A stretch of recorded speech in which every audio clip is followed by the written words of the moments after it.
Perkenalkan, nama saya Nikada Julia Dewi Andini, saya absen 13. Pada kesempatan ini, saya akan menjelaskan jawaban dari soal UTS komunikasi bisnis saya. Dimulai pada kasus yang pertama.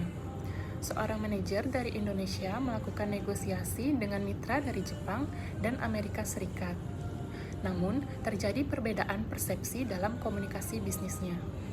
Hal ini dikarenakan adanya perbedaan gaya komunikasi antar budaya. Indonesia dan Jepang cenderung menggunakan gaya komunikasi tidak langsung atau halus, sedangkan Amerika Serikat menggunakan gaya komunikasi yang langsung, jelas, dan to the point. Akibatnya, pihak Jepang merasa komunikasi terlalu langsung, sementara pihak Amerika merasa komunikasi terlalu berbelit-belit.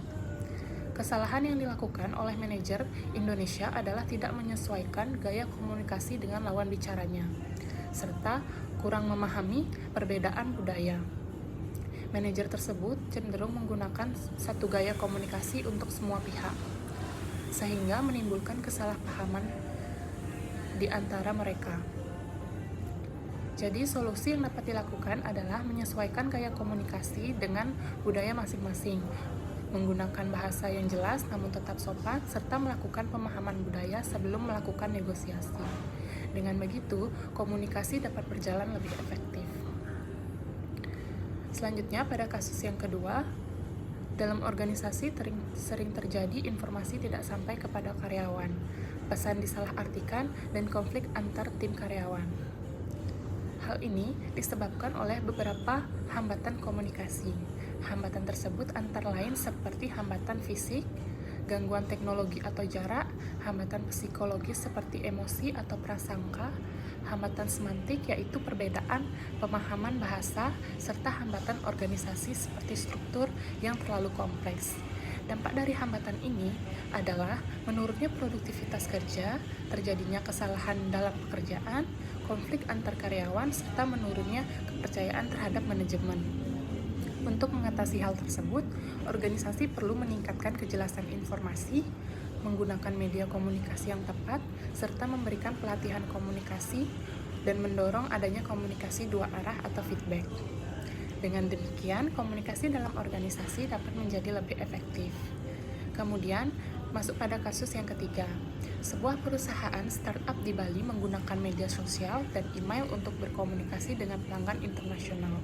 Namun, terdapat beberapa keluhan seperti respon yang lambat, bahasa yang kurang profesional, serta adanya kesalahpahaman budaya.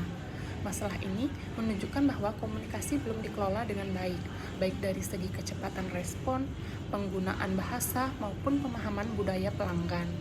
Dalam hal ini, teknologi informasi memiliki peran yang sangat penting. Teknologi dapat memperburuk keadaan jika tidak digunakan dengan baik. Misalnya, dengan respon yang lambat, namun teknologi juga dapat memperbaiki komunikasi jika dimanfaatkan secara optimal, seperti penggunaan sistem balas otomatis atau manajemen pesan yang baik. Selain itu, perbedaan budaya juga dapat memicu kesalahpahaman karena setiap negara memiliki cara komunikasi dan harapan yang berbeda-beda. Pelanggan internasional umumnya mengharapkan respon yang cepat dan bahasa yang jelas, serta juga profesional. Oleh karena itu, perusahaan perlu memahami perbedaan budaya agar dapat memberikan pelayanan yang lebih baik.